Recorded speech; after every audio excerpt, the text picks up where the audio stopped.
एक बार एक राजा की सभा में एक चंदन के बहुत बड़े व्यापारी ने प्रवेश किया। राजा की दृष्टि उस पर पड़ी तो उसने देखते ही अचानक अपने मन में विचार आया कि कुछ ऐसा किया जाए ताकि इस व्यापारी की सारी संपत्ति राजकोष में जमा कर दी जाए। व्यापारी जब तक वहां रहा, राजा का मन रह रहकर उसकी संपत्ति को हड़प लेने का करता। कुछ देर बाद व्यापारी चला गया। उसके जाने के बाद राजा को अपने राज्य की ही निवासी के लिए आए ऐसे विचारों के लिए बड़ा खेद होने लगा। राजा ने सोचा कि मैं तो प्रजा के साथ न्यायप्रिय रहता हूँ, आज मेरे मन में ऐसा कुलसित विचार क्यों आया। उन्होंने अपने मंत्री से सारी बात बताकर समाधान पूछा। मंत्री ने कहा, इसका उत्तर देने के लिए आप मुझे कुछ समय दें। राजा मान गए। मंत्री विलक्षण बुद्धि का था। वह इधर उधर सोच विचार में समय न खोकर सीधा व्यापारी से मैत्री करने गाड़ पहुंचा। व्यापारी से मित्रता करने के बाद उसने पूछा, मित्र, तुम चिंतित क्यों हो? भारी मुनाफे वाले चंदन का व्यापार करते हो, फिर भी चिंता कैसी? व्यापारी बोला, मेरे पास उत्तम कोटि के चंदन का बड़ा भंडार जमा हो गया है। चंदन से भरी गाड़ियां लेकर अनेक शहरों के चक्कर लगाए, पर नहीं बिक रहा है। बहुत धन इसमें फंसा पड़ा है। अब नुकसान से बचने का कोई उपाय नहीं है। व्यापारी की बातें सुनकर मंत्री ने पूछा, क्या हानि से बचने का कोई उपाय नहीं है? व्यापारी हंसकर कहने लगा, अगर राजा की मृत्यु हो जाए तो उनके दाह संस्कार के लिए सारा चंदन बिक सकता है। अब तो यही अंतिम मार्ग दिखता है। व्यापारी की इस बात से मंत्री को राजा के उस प्रश्न का उत्तर मिल चुका था जो उन्होंने व्यापारी के संदर्भ में पूछा था।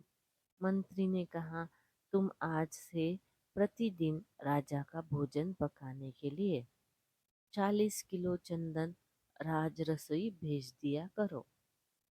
पैसे उसी समय मिल जाएंगे। व्यापारी यह सुनकर बड़ा खुश हुआ।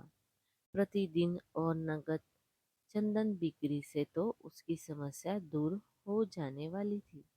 वह मन में ही राजा के दीर्घायु होने की कामना करने लगा ताकि राजा की रसोई के लिए चंदन लंबे समय तक बेचता रहे। एक दिन राजा अपनी सभा में बैठे थे। वह व्यापारी दोबारा राजा के दर्शनों को आया। उसे देखकर राजा के मन में विचार आया कि यह कितना आकर्षक व्यक्ति है। उस इसे कुछ पुरस्कार स्वरूप अवश्य दिया जाना चाहिए। राजा ने मंत्री से कहा, यह व्यापारी पहली बार आया तो उसी दिन मेरे मन में कुछ बुरे भाव आए और मैंने तुमसे प्रश्न भी किया था। आज इसे देखकर मेरे मन में भाव बदल गए। इसे दूसरी बार देखकर मेरे मन में इतना परिवर्तन कैसे हो गया? मंत्री ने उत्तर देते हुए कहा, महाराज, मैं आपके दोनों ही प्रश्नों का उत्तर आज दे रहा हूँ। यह जब पहली बार आया था तब यह आपकी मृत्यु की कामना रखता था। अब यह आपके लंबी जीवन की कामना रखता है। इसलिए आपके मन में इसके प्रति दो तरह की भावनाओं ने जन्म लिया है। जैसी भावना अपनी होती है वैसा ही प्रतिबिंब दूसरों के मन पर पड़ने लगता है।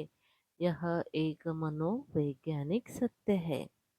इसलिए जब भी किसी से मिले तो सकारात्मक सोच के साथ ही मिले ताकि आपके शरीर से सकारात्मक ऊर्जा निकले और वह व्यक्ति उस सकारात्मक ऊर्जा से प्रभावित होकर आसानी से आपके पक्ष में विचार करने के लिए प्रेरित हो सके। दोस्तों, आपको आज की ये कहानी अच्छी लगी हो तो हमारे चैनल को लाइक, शेयर और सब्सक्राइब जरूर करें। धन्यवाद। हर हर महादेव।